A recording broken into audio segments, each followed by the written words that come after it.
Hey traders, on this episode of Tradecraft, I'm going to show you how I set up and managed a couple of hypothetical, very short-term iron condor spreads on Cisco, Copa, and Sociedad Química using the paperMoney feature on the thinkorswim platform. I'm going to walk you through the nuances of my thought process, including why this could be a strategy used for trying to capture the volatility crush that often comes after an earnings report. Iron condors are made up of a couple of short options that drive the trade and long options that can help protect it. I'm expecting the drop in implied volatility to help me turn a quick profit, basically selling options when they're expensive before earnings and buying them back when they've hopefully lost value after. But this can only happen if the stock price stays between the two short strikes. I'll talk more about details like selecting expirations, choosing strikes, and exiting the trade in just a minute. Now, if I've already lost you because I'm using some advanced options terminology, you might want to check out some of our other basic tutorials first. To get the most out of this video, you should have some experience with options. And like all our videos, this is for educational purposes only and not individualized advice or recommendation.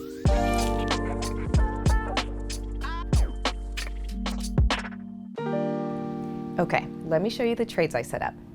I found 3 companies that were set to report earnings on the same day. All 3 had high options liquidity with plenty of open interest and volume to hopefully lead to good pricing on the options contracts. The first was Cisco Systems, which reported earnings on November 15th after the market close. Implied volatility tends to spike before an earnings announcement, especially in the front month options due to uncertainty. After the announcement is absorbed by the market, implied volatility tends to go away in what's called a volatility crush. My goal was to try to profit from the change in volatility by selling an iron condor for a credit and buying the spread back when it's worth a lot less, pocketing the difference after fees. When I looked at the expirations on the trade tab, I saw that the implied volatility for all contracts for the 17 November 2023 expiration was 60.86%. This was about 24 percentage points above the next expiration at 36%, which signals that extrinsic value for these options was very high. After the announcement, that volatility should return to a normal range that's closer to the 24 November 2023s. The next step was to select my strikes for the iron condor. It's made up of 4 different strikes, a long and a short call, and a long and a short put of the same expiration. Another way to think of it is that you have a vertical call spread and a vertical put spread at the same time. Because an iron condor is made up of 4 contracts, paying a fee for each contract in each leg of the strategy could be considerable. Consider these fees as you set up and close your trades. I can earn max profit if the price of the stock stays in the upper flat area. This line is between the 2 short options. Profits decline and losses start if the price of the stock is below or above the short strike prices shown by this flat area. A large price move will put me not only outside of the flat area, but outside of the long strike prices, which is max loss. Remember that the short options drive the trade because of the credit from the larger premiums. If implied volatility falls, the value of the premiums will shrink. So if I buy back the options later, I'll get to keep more of the initial credit. Additionally, short options also benefit from time decay. Time decay may help me hang on to more of the cash received from the original credit from opening the trade. Of course, this only leads to a max gain if the underlying price stays between the short strikes.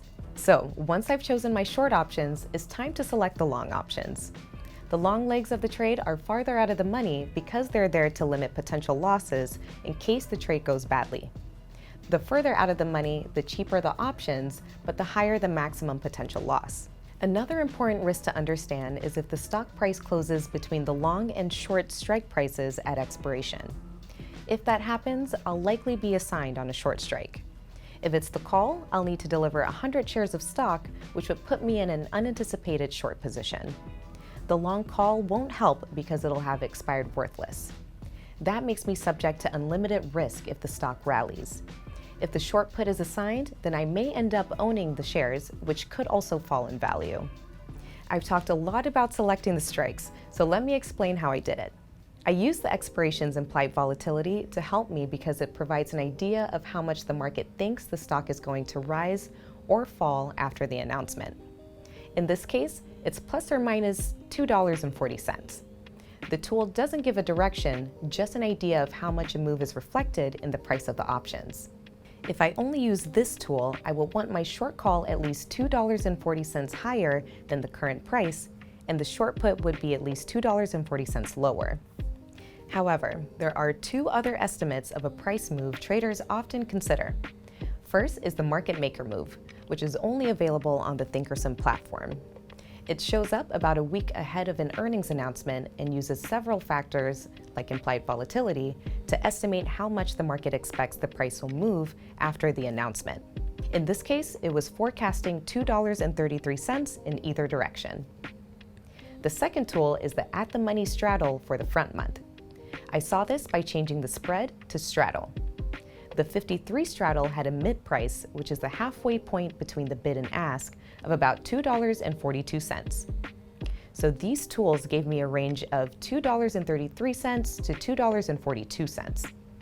With Cisco now trading at $53, I thought about putting the short call strike at 55.5 or higher and the short put strike at 50.5 or lower. However, I also wanted to look at the chart for some additional insight. The 90-day 1-hour chart for Cisco showed the stock was mostly moving sideways and implied volatility was near its high for the period. Despite the rise in volatility over the last month, it moved down a little the previous week or so. Ideally, I would have liked a spike in implied volatility in anticipation of earnings the next day. Looking at the stock price, I could see some consolidation between $55 and $51. I drew some lines to mark the area, which were in line with the other tools. So I started the Iron Condor trade using the Trade tab, changing the spread layout to Iron Condor. Then I selected an Iron Condor that was close to the strikes I wanted, knowing I would finish setting the strikes in the Analyze tab. Then I changed the number of spreads to just one. On the Analyze tab, I set the call strikes at 55 and 56, and the put strikes at 50 and 49. Both levels were near my consolidation lines and outside the Trade tab tool's averages. My hope was that the stock would stay between these levels. So, the theoretical max profit is about $35, which I'd get if the stock price stays between the short strikes at $50 and $55. But I do have some extra space between the strikes to eke out some smaller gains, as well as break-even points too. These spaces slightly increase my likelihood of getting some profit. The theoretical max loss is about $65, which occurs if the stock price falls below $49 or goes above $56. When trading in Iron Condor, I'm weighing the reward, the risk, and the probability of success. Currently, I'm risking more than the potential reward.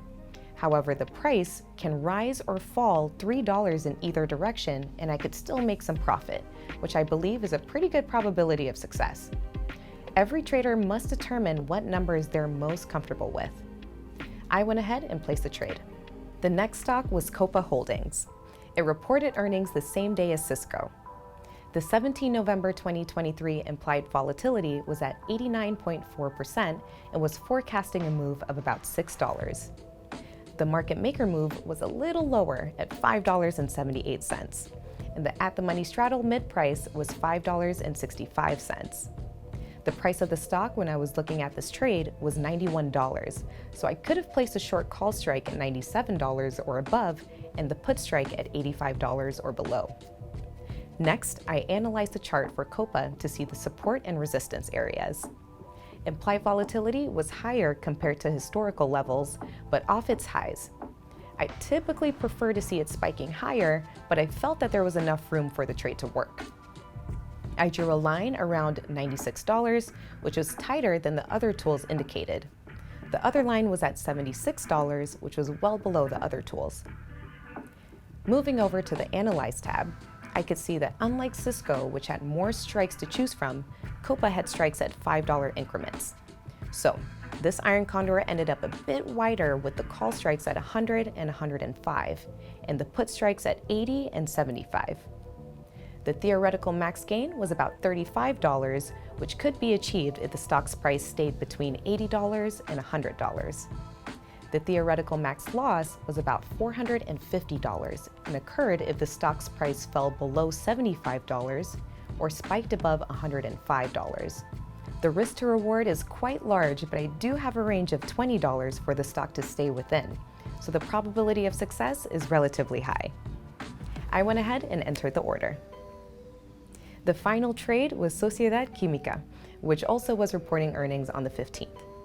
The 17 November 2023 expiration showed implied volatility at 96.8%, with an estimated move of $3.71. The market maker move estimated the move at $3.29, and the at-the-money straddle mid price was at $3.65. So, with the stock near $51.40, the short call could have been around $55 and the short put near $47.50. I compared this to the chart where the implied volatility was high without a big pullback like the other two stocks. I drew lines near $56 and $45, which is wider than the Trade tab tools. Moving to the Analyze tab, I set the call spread to 55 and 57.5. The put spread was at 47.5 and 45. This gave me a potential max gain of $65 if the stock stayed between $47.50 and $55, and a potential max loss of $180 if the stock fell below $45 or shot up past $57.50. Because these were very short-term trades, my only planned exit was to close them after the earnings announcements. Remember, the lower the closing premium, the better. If the value goes higher, then I'd have to pay more money to close the trades for a loss. I wouldn't want to let them expire because the short options may be assigned, leaving me owning or shorting 100 shares of the stock that I may not want. And we're back. All three stocks reported earnings after yesterday's close. The Monitor tab shows that I'm down on 2 of the 3 trades. Let's break down what happened. First is Copa. It had a profit of $20.50. From the Analyze tab, I can see that the stock price stayed between the strike prices. The space between the pink and the blue risk profiles shows that there's still some extrinsic value that can melt throughout the day, which would make the trade more profitable. Next, I'll look at the chart. The stock price has moved higher and implied volatility has fallen. In this case, I was able to capture that implied volatility crush. So, this trade went pretty well, but I need to decide when to close it. The options don't expire until tomorrow, so I could wait one more day and use time decay to get a little more out of it. The trade-off is gamma risk. This means that a price move in the underlying stock could result in a big move in the options contracts, which could turn my profit into a loss. It's a risk I don't think is worth taking, so I'll close the position. The next on the list is Cisco, with a loss of $64.50. I'll take it to the Analyze tab too. The price of the stock has fallen into max loss range. Notice that the pink risk profile is above the blue one down here. This indicates that time value is now working against me. So opposite of Copa, I don't want to let that last little bit of extrinsic value melt away when I can salvage some cash from it. I could hold on to the trade and hope the stock will bounce back. The chart of the stock shows the price has fallen, and so did implied volatility, but the price offset the gains from the volatility crush. It's hard to know what the stock's price is going to do next, so I'll enter the closing order. Finally, there's Sociedad Química. When I first logged in, it showed a small loss of $2.50. However, a minute ago, it showed a gain of $2.50. Now it's at zero. The risk profile shows that stock price is below the max gain, but still above the break-even point. So if I was to wait, assuming the stock price didn't move, I could possibly walk away with a small gain, about $50 if all extrinsic value had melted away and not accounting for commissions and fees. The chart for SQM shows that the stock has fallen, but implied volatility may not have seen the entire volatility crush yet. So, once again, I could try to hang on to the position and monitor it to see if time decay and falling volatility could make the trade more profitable, But when it comes to managing trades, you have to weigh the amount of potential gain to the time spent monitoring it and the risk of it turning into a loss. In this case, I don't think the small potential premium is worth it. So, what are the major takeaways? The first is make sure you understand the trade-offs. For example, I just mentioned how important it is to consider how much time to spend monitoring a trade versus the potential return. Similarly, I've got to weigh the ability to eke out a little more profit compared to the increased gamma risk. Another example is selecting strikes that increase the potential return versus a smaller probability of success. Often, we think of these decisions in terms of right or wrong, or winning or losing, but we're just weighing the trade-offs. Another takeaway is to be aware of the power of gamma risk. Once much of the extrinsic value is gone, the options premium becomes very sensitive to the underlying price. In the case of Cisco, I was flirting with max loss because of how far the stock price moved. Third, have a plan for if a trade doesn't go your way.